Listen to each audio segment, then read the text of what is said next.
শেখ হাসিনার ছেলে সজীব ওয়াজেদ জয়ের, যেই ছবিটির কারণে ফেসবুক লিখে জানিয়েছে যে পৃথিবীতে এর চাইতে বেশি কোনো ছবি ভাইরাল হয় নাই, যেই ছবিটি জয়ের ভাইরাল হয়েছে।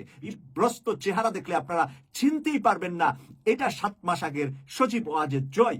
যেই 7 মাস আগে সজীব ওয়াজেদ জয় হুঙ্কার দিয়েছিলেন দেশ এবং জাতিকে শিক্ষা দেওয়ার জন্য, আজকে সেই সজীব ওয়াজেদ জয় আমেরিকার একটি শপিং মলে একটি চেয়ারে বসে আছে, দেখলে মনে হচ্ছে যে একজন বৃদ্ধ মানুষ বসে আছে। প্রিয় দর্শক, ডক্টর কনক সারওয়ার তার ফেসবুকে কি লিখেছেন, লেখাটা আমি আপনাদের সামনে তুলে ধরছি, তারপর এই নিয়ে কথা বলবো।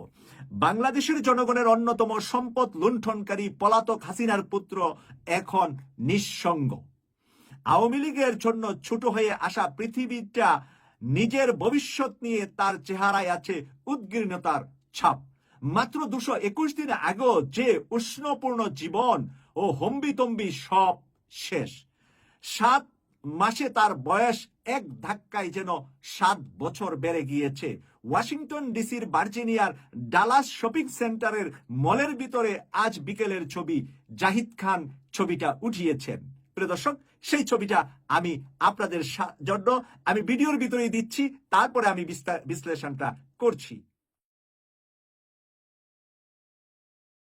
প্রিয় দর্শক, ছবিটা দেখে আপনাদের হয়তো চিনতে একটু সময়ই লেগেছে, কারণ ছবিটা এমনই একটা ছবি যেটা জয়ের 7 মাস আগে যখন মা ভারতে পালিয়ে গেলেন, তার পর সে একাধারে কয়েকদিন দেশে বিশৃঙ্খলা সৃষ্টি করার জন্য বড় বড় বুলি ছেড়েছে। প্রথম দিনই এক ধাক্কায় বলেছিল শেখ মুজিবের পরিবারের কেউ আর বাংলাদেশে রাজনীতি করবে না।